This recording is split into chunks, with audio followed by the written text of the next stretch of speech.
Okay, so I think we're live. And we are live. Thank you for tuning in to Learn Laugh Out Loud, where we have real conversations every time with our featured guest. And in the process, we will learn and also laugh.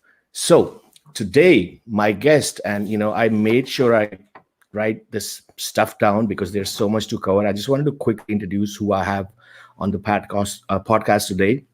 So my guest today is an international psychologist, has a lot of experience in the U.S. governmental affairs. She's a research scientist with the leading aerospace and defense technology company in Washington, D.C. She has 15 years she spent 15 years in U.S. Air Force.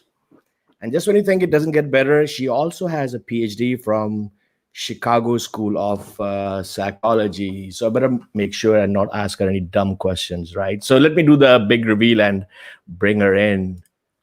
Hi, Jolene. Hi, How are you? I'm good. How are you?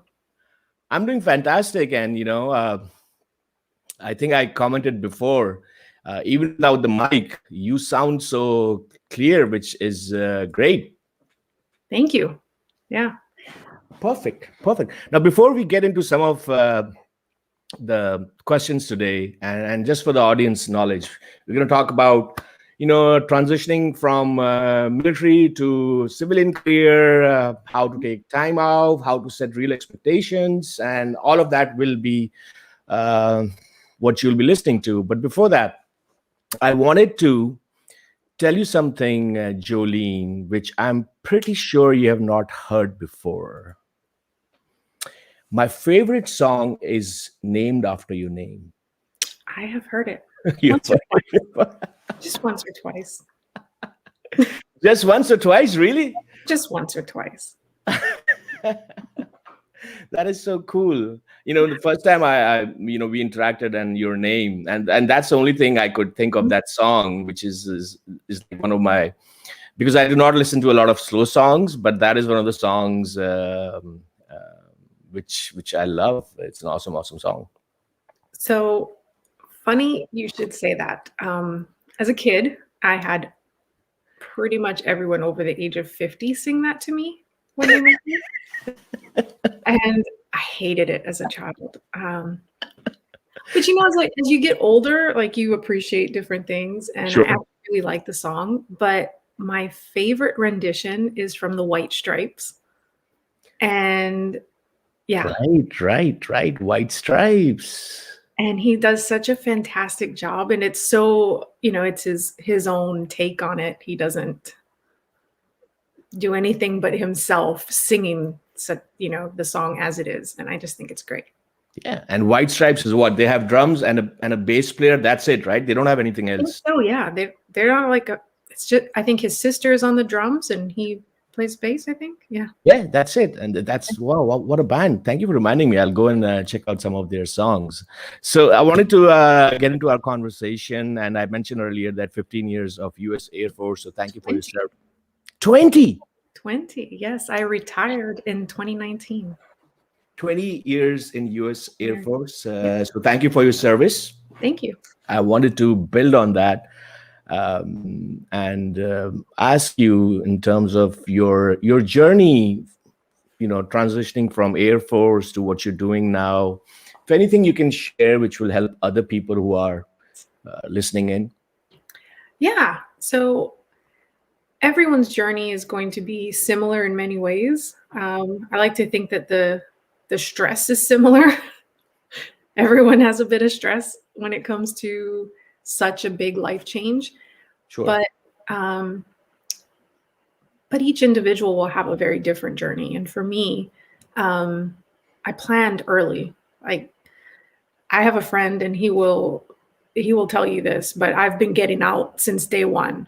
So I've been planning my exit strategy for 20 years. Right.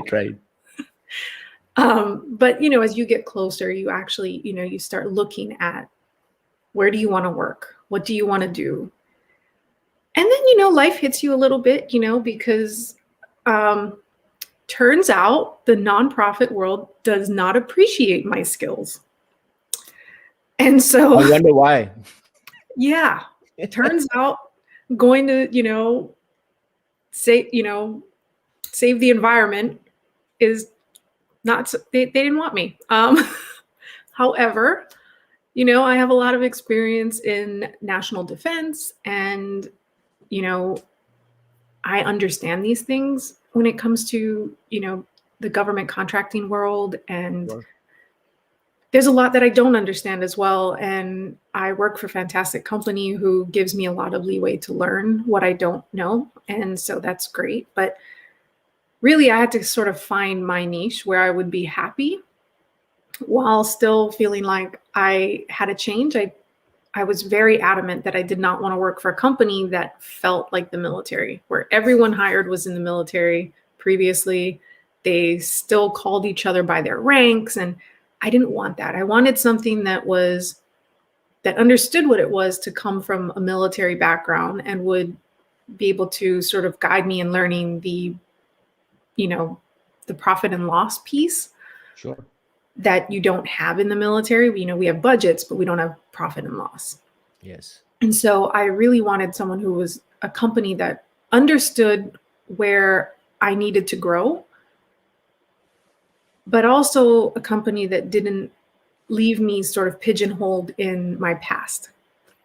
And Perfect. so as I was looking at, getting out, I think I was about a year and a half out. And I went through the military has a transition assistance program. So I went through that. And in it, I learned about what's called a Hiring Our Heroes Fellowship. It's a skills bridge program. So you get to I had 12 weeks of active duty time while I was still in the military as an intern with my current company. And so they did a really great job about letting me see what it was like to be in the company and what they do and how I would be treated. And that was really important for me. And it also gave me a chance to meet with the rest of my cohort who were placed at other companies and hear what they were experiencing and what their companies were like. And you get a chance to meet a new company every week for those 12 weeks. And so it was really great. I got a chance to sort of experience a little of everything and see what fit me best. And when the opportunity arose for me to actually get hired with my company, I was extremely ecstatic, and I've been there ever since. I'm very happy. Very cool. That's a fantastic way to sum up your journey. One interesting thing one of the interesting things you mentioned was that, I had been planning my exit from day one, right? And it just reminded me of a book which I read recently, and the opening line was that I should have written this book 20 years ago. And it just makes sense, because sometimes a lot of people out there, when they see someone who's progressing in life, who is doing a lot of different things, just navigating, it just doesn't happen automatically. Planning is the key. And yes, there are setbacks, but hey, that's why we're human, right? Everyone has setbacks. Anybody who says they don't have setbacks, they are lying or really blessed. Or both. Yeah, maybe. I can't imagine life without setbacks, though. That's part of life. That's part of how do you grow without failing a little, without stumbling, and learning to fall and pick yourself up and be accountable and be responsible. Of course, there's setbacks. I had ups and downs in my Air Force career, and the beginning was a little rough because I wasn't. Like I said, I was. I don't know. It was a little rough for me in the beginning. I felt like I never felt like I fit, and eventually you learn what's acceptable and how to. I don't want to say play the game, like that's not really what it is, but there is a way of life with the military, and you learn how to live that life and also how to have boundaries. Sure. work is work and play is play. And once I learned to keep those really separate, Right. I separated my personal life from my work life, which is something that the military is not good at. Everybody, hangs out together, everybody's friends. You see each other at work, you see each other on the weekends, you have Right. Right. barbecues together. And in a way, that's a fantastic thing. But for me, Sure. it wasn't a good thing. Okay. And so I had to learn boundaries, for my own self Right. and my own progression in life. And I think those lessons came from those stumbles and those falls and those harder times, But I think I'm better for it now because had I not learned that then, I think I would still be struggling now with having boundaries and having a professional life and a personal life. And I think it's important that you have both and they can overlap a little. But I don't think, at least for me, for some it can, but for me, it cannot be completely meshed. It has to be its own place. And it took me a while to learn that. And I think a lot of the stumbling and a lot of the hard times was more that than anything else was really learning my own boundaries and what I needed in order to thrive. Sure, sure. And I love the fact that you said play the game because to me it is that. Because I'll tell you what I mean by that exactly. If you're smart and you go into a situation where things are happening in a certain way, before you start making changes with yourself or the environment, you have to understand what's happening there. And that's what I mean by playing the game. If everyone is playing football and you show up with a basketball and force everyone to play basketball, it's crazy, right? Nobody's gonna like you. Yeah, we likes it. So great. Also, just to build on this, you share these amazing content on LinkedIn. By the way, if you're not connected with her on LinkedIn, please do, because you share these new things happening in the aerospace world, and I'm just reading that. I'm like, wow, I have no idea that this is a world which exists. So anything you want to add on that? I love space, like just I can see that. Yes, I see your post. Yeah. and a lot of the content that I share, I've been told I look like I'm on there all day long, but in reality, I'm not. I have an app that you basically can plan out your posts. So I spend an hour on the weekend and I plan out the week's worth of posts. Sure. And then it automatically posts for me. So it seems like I'm on there all the time because I have all these things, but really that's another thing that you learn after you've fallen a few times is organization and planning. Right. But I love, especially and I had a conversation with someone within my company today about deep space, and it's just such a fantastic world. World's not it. Universe. Everything and all the unknowns and everything that's out there and all the things that we are currently doing. We're pretty amazing. Yeah, absolutely. Yeah, it makes. And America, I learned this today, but Yeah. America is the only country that has successfully performed a soft landing on Mars. And we've done it 9 times. I think 9 was the number. Yeah. 9 times. Don't quote me on that if I'm wrong. I could be. But yeah, this was the conversation this morning. And I was like, we've done it that many times and no one else has done that soft landing on Mars. And it's just fantastic. And it is fantastic. Go USA. Awesome. Thank you for sharing that. I actually wanted to, you've talked about your transition and all the things and the setbacks. We recently had International Women's Day. Yes. And I think it's Women's History Month also, right? If I'm not mistaken. Yes. Okay. As a woman in the workplace and what you're doing is so dynamic, how do you find all these different initiatives in terms of women empowerment and finding your voice and all. There is so much noise, and sometimes it's hard to keep up with what's happening. What is your take on all of this which is happening? I think if you're a woman, that you probably need to find what calls to you. You don't have to. I think it's important to support all of the initiatives, but you maybe don't have to be an expert in them all. Right.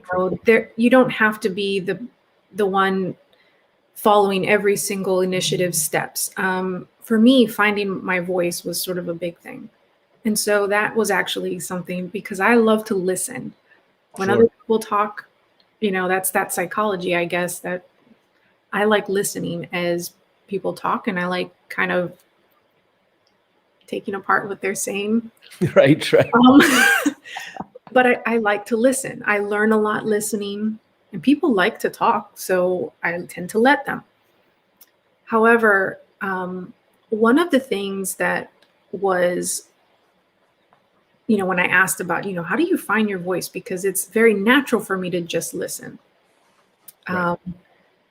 I actually asked our previous CEO, who was a female, Okay. about this. It was an anonymous question in a forum where she was speaking. And she gave a fantastic answer. And I've kind of tried to keep this in mind. And one of the things she said was, you have to remember that you're there for a reason, and you owe it to them, to the rest of your team, to give your perspective, because you were hired because you have a perspective that they need, that they want. You're there to make whatever it is that you're doing better. And so you owe it to your team to speak up. And it's still a work in progress for me. Sure. I do naturally sit back and listen, but I'm trying to be a little more vocal about things. But I think when it comes to all of these initiatives, I think they're great, because each woman, we're not the same. We're not all going to struggle with the same things. Sure. And so, finding your voice, for me, that's the one that calls to me. But for someone else, it may be something completely different. And each woman is going to be, is going to face different challenges. And so the different initiatives will really call to each person differently. And I think from our male supporters, I think it's good to have an overall idea of everything, of what's going on, but you don't have to be an expert in them either. You can always, at that point, maybe that's when you sit back and listen. Listen to your female colleagues when they say, this is something that they're struggling with, and try to help them. And sometimes we get talked over a lot. Women get talked over a lot. And so maybe that's something that the male supporter, our allies need to kind of see and say, okay, hey, stop. They're trying to say something. Sure. Help them have a voice when they're clearly not given that moment.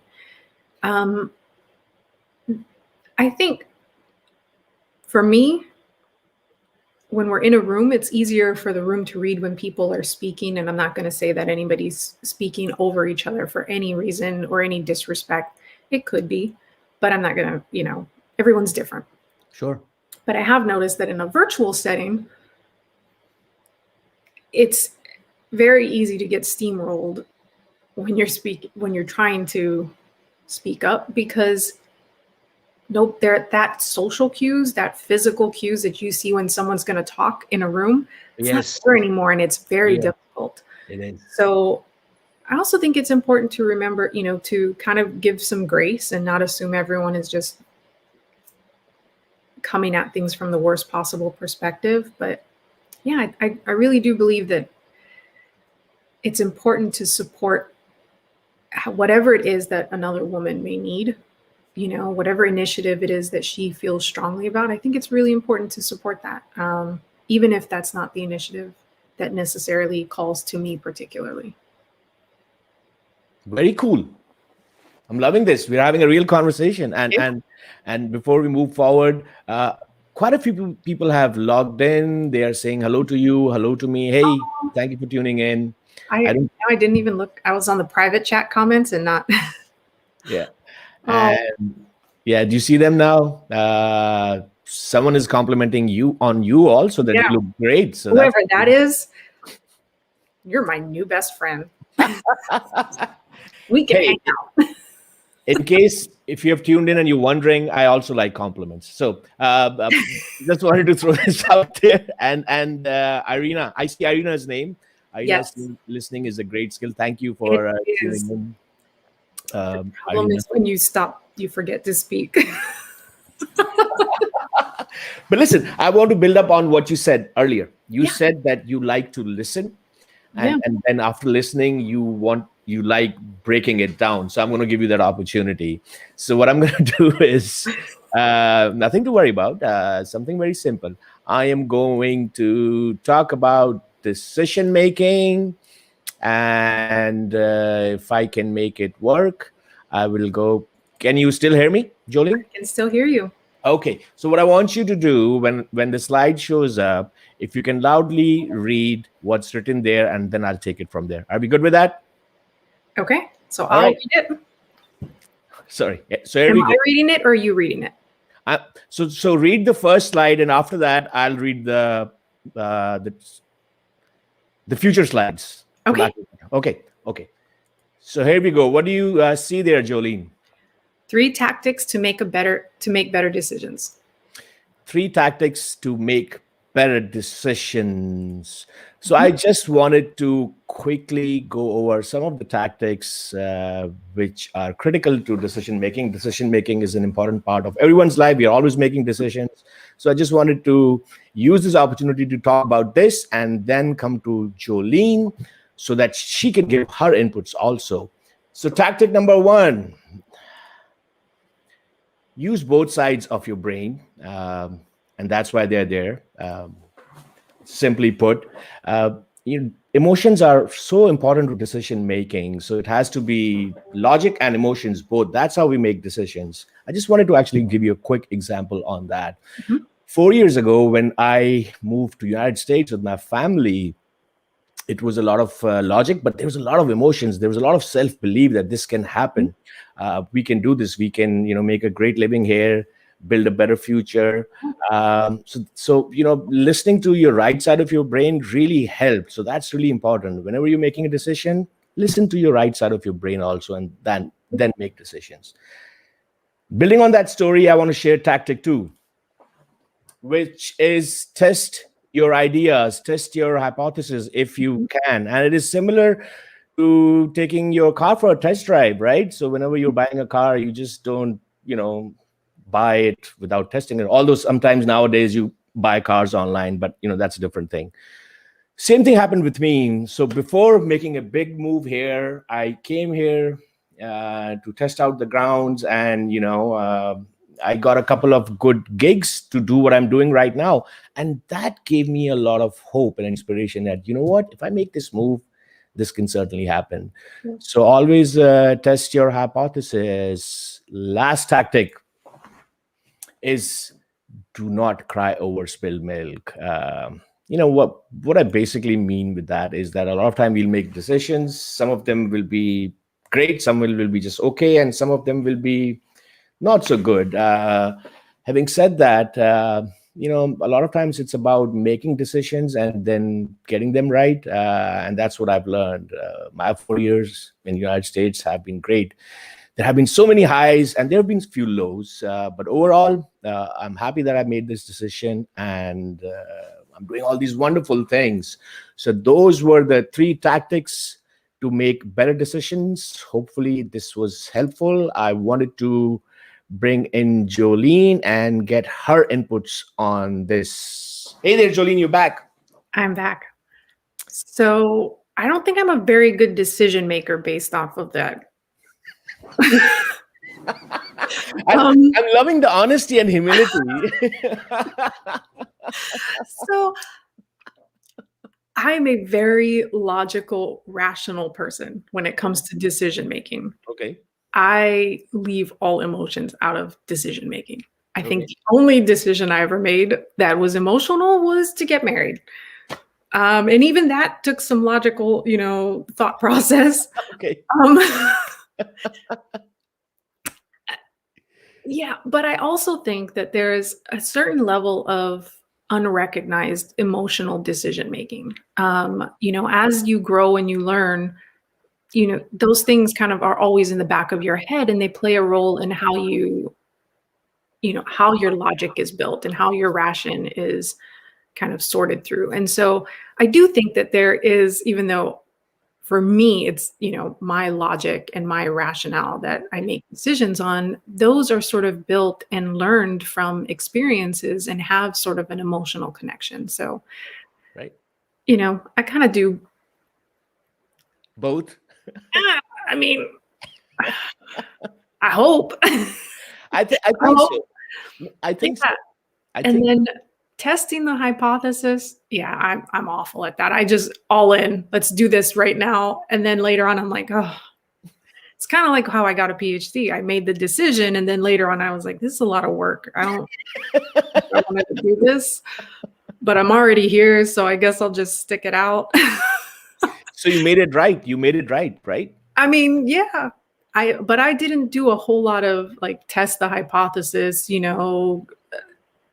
see what it'll be like, and go out and not a lot of dry runs you can do with a PhD, but you can talk to people and you can see how it worked for them. And yeah, I didn't do that. I just decided one day that, oh, my master's wasn't that hard, so PhD won't be that hard either. And I made that decision, which was a terrible decision. And I suppose that was one emotional decision I made, now that I'm thinking about it. And yeah, I regretted that for about 2 years. And then I was Okay. used to being in the program, and you kind of, all right, well, I'm halfway done now. Um, but yeah, and what was the third one again? Don't cry over spilled milk. Yeah, I mean, really, unless you've done something that's going to land you in jail, it's a learning experience. I mean, pick yourself up, dust yourself off, and keep going, because I think one of the things that I will always appreciate is kind of getting in trouble and getting, screwing up early. Because you can come back from it. Once you know that, you're not afraid to make mistakes, and you're not afraid to take chances and make risks. I think when you have never failed, or when you've never gotten in a little trouble at work, or gotten your wrist slapped, I'm not talking about jail time trouble, but Sure, sure. made a bad decision. If you've never done that, you become afraid to finally make that mistake, but making that mistake and learning that you're strong enough to come back from it, and whoever you are strong enough to come back from it. Right. That's what people don't realize, making those mistakes and having those moments. Right. The great thing about it is that you actually have an opportunity to learn from that and to grow from it, and to realize that it's okay to take risks. It's okay to make a decision and stand by that decision, even if it was the wrong one. Beautiful, beautiful.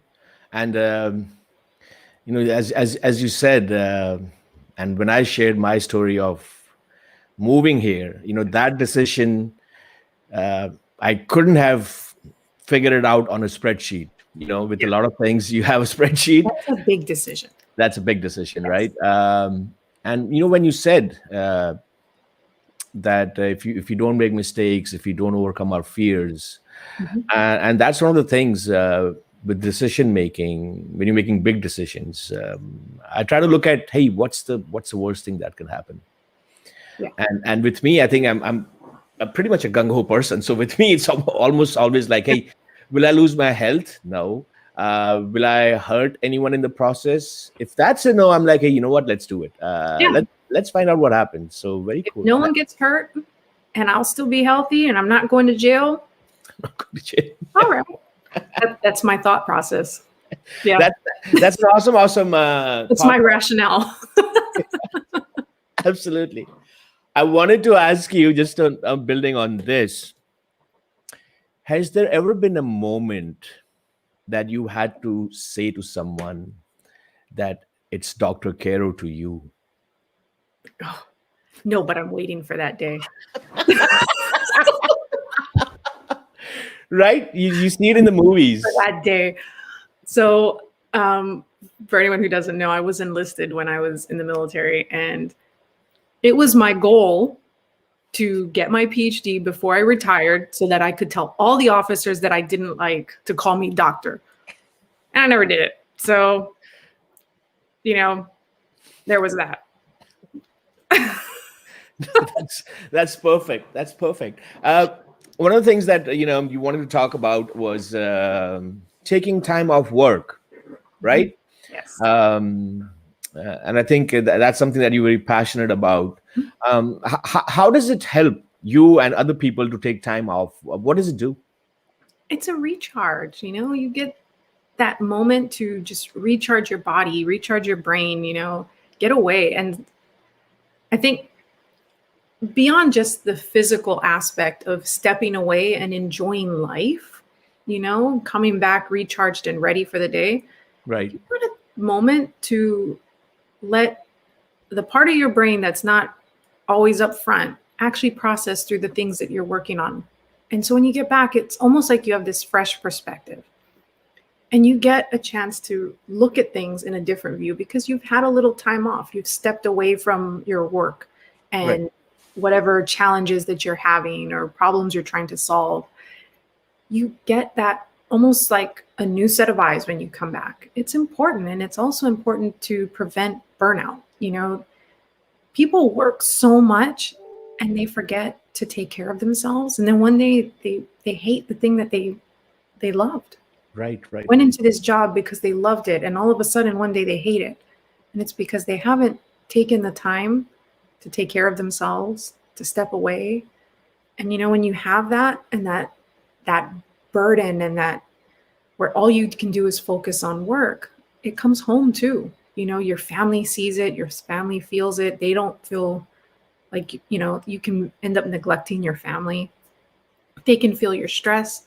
That time off is needed, not just for you, but for the ones you love as well. Brilliant. I think the last piece about the people who you love, it's so critical for them. I'm someone who never switches off. I'm always working. And I say that, hey, you know what? I'm not a robot, but I do believe in taking time off. Even if it's for a day or two, it just reboots you. It just you give yourself a restart. So I love that. And we also talked about expectations.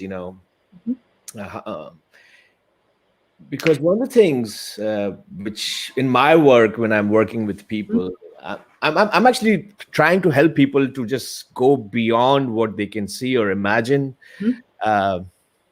So people can overcome their fears and get what they want, right? Yes. So it's about creating that new reality for themselves. What is your view on expectations which should be real, but should they not be far-fetched, or how do you look at it, expectations? I think we need to set realistic expectations. Okay. Saying I'm going to be the CEO of my company tomorrow is not realistic. I get it. In reality, saying I'm going to be the CEO of my company ever is probably not realistic. That's the truth. However, it's not unrealistic to set high goals and to say, I want to become an executive in my company. I want to, do X, Y, Z. And actually, I don't know if that's what I want. That's a lot to get. That's a whole lot to give a company. I get it. Yeah, but I mean, set realistic expectations because each company only has one CEO. So maybe you're not going to be the CEO of a Fortune 100 company, but maybe you can be the CEO of another company or the CEO of your own company. Have realistic expectations and timelines, because even if it is, okay, I am on this trajectory to be a CEO. Okay, let's just say. Yeah. Because we all know there's certain people that are on those trajectories. And Sure. We all know who they are. They know who they are. The company knows who they are. And if they said, well, I'm 35, I'm on this trajectory, and I'm going to be CEO at 40. Is that realistic? I mean, probably not. Depending on the company, probably not. You know, you're not going to take Jeff Bezos off of his throne. So unless he decides to do it himself, right? Yeah, let's be real. You know, so realistic expectations and short-term goals. You know, when you set this goal that's big and huge, it becomes daunting. So set little milestones. You know, that's realistic expectations, because to just say I'm going to be CEO, that's not realistic. But to say I'm going to follow this path and do these things and become an executive, maybe one day you will be a CEO. Who knows? But you have to have a path. Otherwise, it's just not realistic. And, you know, having those realistic expectations comes with a plan. You can't just, I know everybody loves to manifest. You know what? You're opening another Pandora's box. Yeah. We're just going to, it's not enough to manifest. We'll leave it at that. But yeah, you have to work and you have to have a plan. It's so funny you mentioned that. Yesterday, I was having a conversation with someone on manifestation. Mm-hmm. The other key part of manifestation is that you also have to figure out that what you want to do. So, for example, you want to start a business and you have this idea. You know, discussing it with few of your friends who are drunk is not the way to just go about it, right? No. Or sitting on your couch watching TV saying, I'm going to be the CEO of my own empire. Yeah. Yeah, okay, CEOs work. Yes. They don't sit on the couch watching TV talking about their empire. See, the realistic expectations, like, you can't manifest. You have to have a plan and you have to be willing to work. Love that. And it goes back to how our conversation started, actually, that from day one, you had this plan that, I'm going to do. Yeah. And all these were milestones and it happened, right? You made it happen. Mm-hmm. Okay. So what's next? Now I'm very curious. What's next for you? What are you looking at now? What's something new and exciting which you're looking forward to doing within your company or on a personal front? Anything you want to share? On a personal front, I actually just started volunteering with a NGO called Project 1948, and they do a lot of work in Bosnia. And so we're hoping to get me a little further along. I follow the Security Council piece. And so hopefully I can get in with the Security Council. That'll be really interesting. That sounds wonderful, Yes. Jolene. That is awesome. That is fantastic. Okay. Hey, you know what? Time's up. In fact, we are over time, which is great because I didn't even realize. But I wanted to ask you one question before we end this. And this is something I ask everyone, right? And you're going to see it on your screen. If heaven exists and when you arrive at the pearly gates, what do you want God to say to you? Welcome home. Beautiful. Welcome Two home. words. I love it. Thank you so much for your time. Thank you. Hopefully you had a good time. Yes, thank you for having me.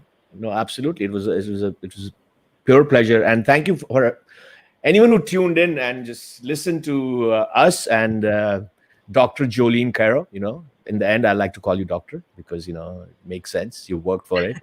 And yes, I shall see you somewhere, I suppose, in some of the other platforms. And anyone who's tuning in, connect with Jolene on LinkedIn. If you want to get updates on what's happening in aerospace, forget subscribing to any of the magazines. Just follow her.